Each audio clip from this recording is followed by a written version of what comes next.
वाडा तालुका राष्ट्रवादी काँग्रेसच्या वतीने blossom resort येथे आढावा बैठकीचं आयोजन करण्यात आलं। यावेळी मार्गदर्शन करताना आगामी जिल्हा परिषद निवडणुकीत पक्ष सक्षमपणे निवडणूक लढवेल असे प्रतिपादन राष्ट्रवादी काँग्रेसचे जिल्हाध्यक्ष आनंद ठाकूर यांनी केले।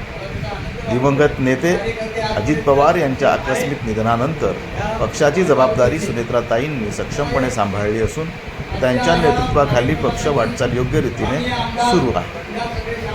पालघर जिल्ह्यात राष्ट्रवादी पक्षाची निर्णायक ताकद असून आगामी पालघर जिल्हा परिषदेत पक्ष महत्त्वाच्या भूमिकेत असेल असे म्हणत कार्यकर्त्यांनी आपापसातील मतभेद दूर करून एकोप्याने काम करण्याचे आवाहन त्यांनी केले। त्याचप्रमाणे जिल्हा व तालुका स्तरावर बदल करण्याचे संकेतही त्यांनी यावेळी दिले। या मेळाव्यास शहापूर विधानसभेचे आमदार दौलत दरोडा, राष्ट्रवादी काँग्रेस महिला आघाडीच्या जिल्हाध्यक्ष रोहिणी शेलार, जिल्हा सरचिटणीस विश्वजित गोळे, प्रदेश चिटणीस आशिष मोरे, तालुका अध्यक्ष जयेश शेलार, जिल्हा कोषाध्यक्ष जितेंद्र पाटील, माजी सभापती रघुनाथ माळी, उपसभापती जगदीश पाटील, शहापूर विधानसभा अध्यक्ष नाना साबळे, महिला तालुका अध्यक्ष जानवी पाटील, राष्ट्रवादीचे युवा नेते रोहिदास शेलार यांच्यासह अनेक मान्यवर उपस्थित होते।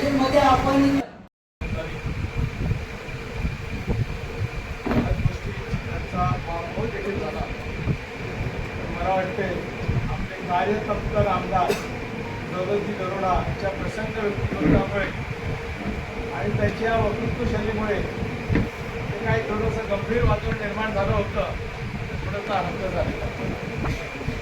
त्यामुळे आमच्या कार्यक्रमाला उपस्थित असलेले आमदार दौलतजी दरोडा साहेब मोठा तो होता।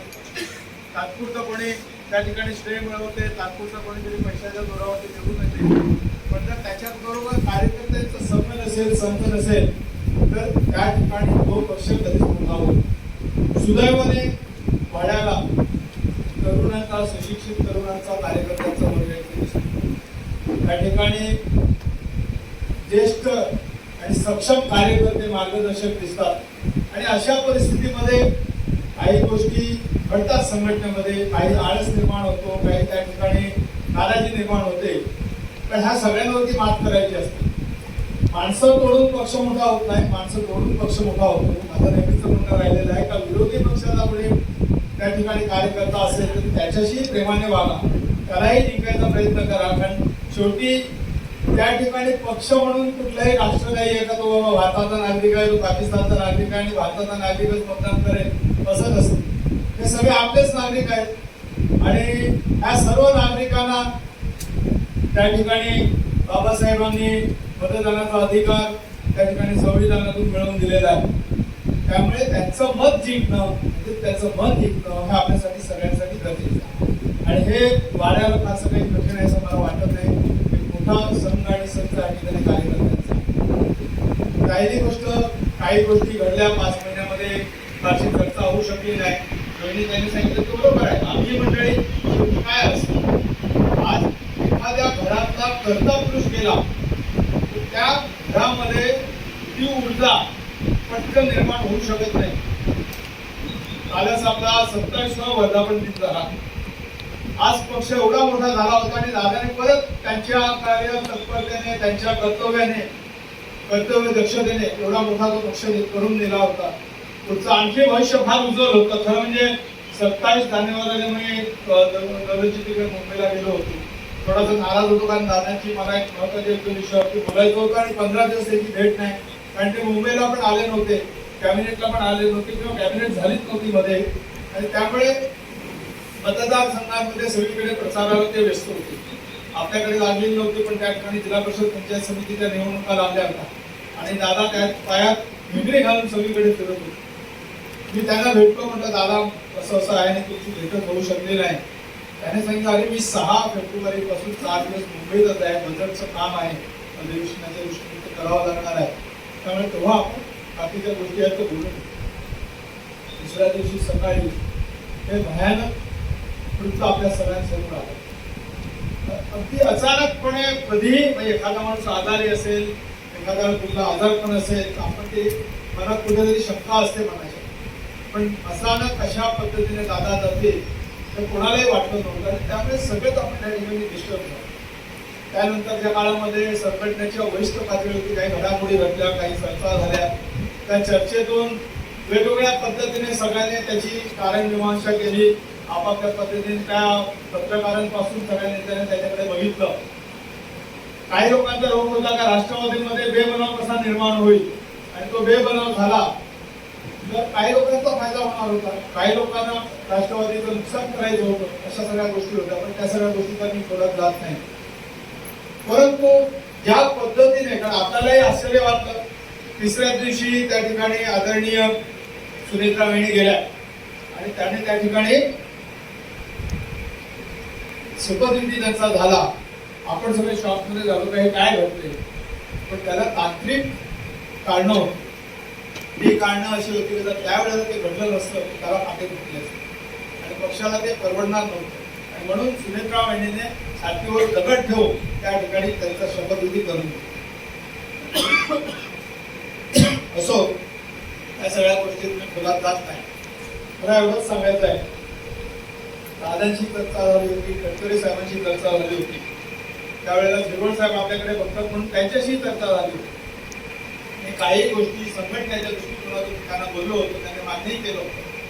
परंतु अशा पद्धतीने दादा गेल्यामुळे त्या सगळ्या गोष्टीला त्या ठिकाणी तात्पुरता विराम झाला, तात्पुरतं त्या ठिकाणी थांबलं. आता परत माझी चर्चा त्या ठिकाणी सुरू आहे. काही गोष्टी संघटनेमध्ये जिल्ह्यासह सगळीकडे बदल करायचे आहेत, नवीन चेहरे आणायचे आहेत, काही नवीन लोकांना संधी द्यायची आहे. ते सगळीकडेच केलं जाईल. प्रत्येक ठिकाणी काम करत असताना संघटनेच्या त्या भागात आपली माझी कार्यपद्धती कायम अशी राहिली. एखाद्या तालुक्यात असेल त्या तालुक्यातल्या प्रमुख लोकांना विश्वासात घेऊनच निर्णय घ्यायचे असतात आणि ते मी घेतो. त्या पद्धतीने जिल्ह्याचे आणि तालुक्याचे निर्णय सगळ्यांना विश्वासात घेऊन घेतले जातील. आणि ते केल्यानंतर मला संपूर्ण जिल्ह्याची नवीन कार्यकारिणी ही त्या ठिकाणी करायची आहे. त्याच्यामध्ये काही राहतील, काही जातील आणि जातील म्हणून त्यांना आपण काढलं असं नाहीये. त्यांना वेगळी काय जबाबदारी देता आली ती आपण देणार आहोत. त्याच पद्धतीने अनेक तालुक्यांमध्ये पण आपल्याला त्या ठिकाणी नव्याने काही निर्मिती करायची असेल, काही चेंजेस करायचे असतील, काही लोकांना त्या ठिकाणी बसवायचं असेल किंवा काही लोकांना आणखी प्रमोशन द्यायचं असेल तर त्या सगळ्या गोष्टींचा आपल्याला विचार करायचा. आणि माझी भूमिका मी सांगितल्याप्रमाणे प्रत्येक कार्यकर्ता हा जोडण्यासाठी आहे, तुमच्यासाठी नाही. सगळ्या कार्यकर्त्यांमध्ये गुण असतात, अवगुण असतात, ते सगळे आपल्याला पोटात घ्यायचे असतात. जर आपण त्यांना आपण पोटात घेतलो नाही तर ते आपल्याबरोबर कशाला. म्हणून त्या पद्धतीने आपण या ठिकाणी संघटना वाढवण्याचा प्रयत्न करू. आपल्याकडे सुदैवाने वेळ राहिला आहे. अशी परिस्थिती झाल्यानंतर देखील सावरायला वेळ मिळाली नाही. आज आपल्याकडे निवडणुका लागलेल्या नाही, पण निवडणुका पुढे लागणार आहे. तुम्ही वाड्यामध्ये नशिबान आहात. तुमच्याकडे कार्यतत्पर आमदार, कार्यतत्पर आमदार आहे. प्रत्येक कामाच्या दृष्टिकोनातून त्याची तुम्हाला मदत आहे. रोहिदासच्या माध्यमातून ही सगळी कामं त्यांना सांगून तुम्हाला करून घेता येतात. ही एक मोठी शक्ती आहे सत्तेची आपल्याकडे. कारण आपण इतर पक्षांची तुलना करू शकत नाही. देवेशने या ठिकाणी सांगितलं बीजेपीने एवढा खर्च केला, एवढा खर्च केला. अरे त्या जवळच्या नगरपालिकेमध्ये एका मतानं 10,000 रुपये हे कोणाला शक्य आहे. आता कसं आहे, त्याच्याकडे घोराघोरून जे आणलं त्याच्यामध्ये एवढे पैसे होते. आपल्याकडे काही घोरा नाही करणार, म्हणजे आपल्या जिल्ह्यात काही घोरा आणला नाही. आता तो मंत्रीचा भाग आपण सोडून घेऊ. त्याला शेवटी समोरून आपल्याला मुकाबला करावा लागणार आहे. जे आहे ते आहे. पण आपल्या बरोबर असेल तर वेळ आणि नसेल तर आपण आपल्या पद्धतीने, आपल्या ताकदीने आपल्याला लढायचं असेल. डहाणूसारख्या ठिकाणी ते आम्ही बघितलं, एका रात्रीमध्ये 7 कोटी रुपये वाटले गेले. एका रात्रीमध्ये. त्याच्यामध्ये जे 8-10 कोटी खर्च झाले होते ते झाले होते. आणि हे ज्याने खर्च केले तो आणि त्याच्याबरोबरच्या माणसाने सांगितलेलं आहे. तरी आपण त्या ठिकाणी नगराध्यक्ष सुदैवाने युतीचा नगराध्यक्ष उभा होता समोरचा, त्याला पाडावं लागलं. आता तो जिल्ह्याचा अध्यक्ष आहे, पण त्याच्यामध्ये थोडस अति आत्मविश्वास किंवा प्रचंड अहंकार निर्माण झाला होता. आपण तिकडे मोठ बांधली. दोन्ही राष्ट्रवादी एकत्र येऊन 8 नगरसेवक राष्ट्रवादीचे आपण निवडून आणले आणि 2 नगरसेवक फक्त शिवसेनेचे निवडून आले. पण तिथे राष्ट्रवादीचा गेलेला आपला राजू माची हा नगराध्यक्ष झाला. सगळ्यांनी आपण एकत्र येऊन ठरवलं तर आपण बरंच काही करू शकतो, करता येऊ शकते. म्हणून मला आपल्या सगळ्यांना तिकडे आव्हान करायचं. निवडणुका येणार आहेत, लागतील किंवा लागतील. आपल्या मतदारसंघ न्याय आपण कार्यकर्त्यांचा आढावा रोजच घ्यायला सुरुवात केलेली आहे.